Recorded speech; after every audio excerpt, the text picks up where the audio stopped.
So guys, for today's video, ipapakita ko sa inyo yung ganap no last Saturday.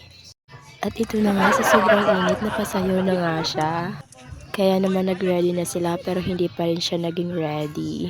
At kita nyo naman talaga guys na napakainit talaga sobra. Kaya naman dinadalian na nila. Talaga namang dinadalian namin yan kasi nga hanggang 12 noon lang kami. Pero imbis na nagmamadali, yan, naglolokohan.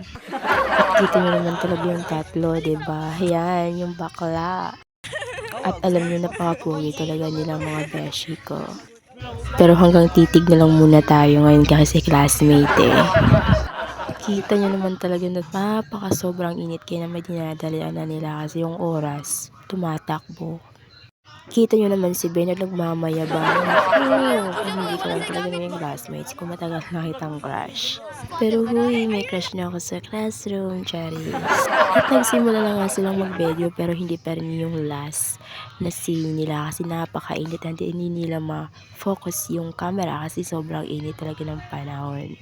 Pero sige lang yung enit, may classmate naman kaming mga gwapo. Huy! At nagsimula na nga sila guys pero hindi pa rin sila makafocus dahil sa sobrang init ng panahon. Kaya naman dinadalan talaga nila pero hindi nila maiwasan na magkamali. Kaya naman nagsimula na siyang mag-push up kasi yan naman talaga yung role niya dyan. Pero Charis. Natawa nga ako sa kanya dyan guys para siyang palaka. Pero hindi naman talaga yung palaka. Napagwapo nga ng Ricky na yan eh. Charis.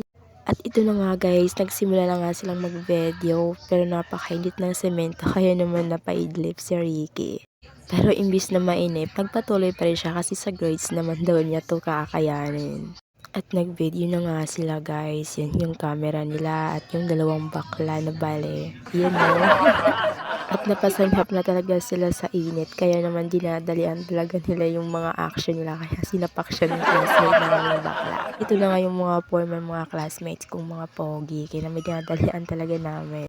At syempre nag-focus na sila o tignan nyo naman kung paano naging processing yung mga classmates ko dyan. Aba, napakapokpok lang ng mga bakla na to pero sige naman talaga nila bisexual. For the charm mga person, ganun.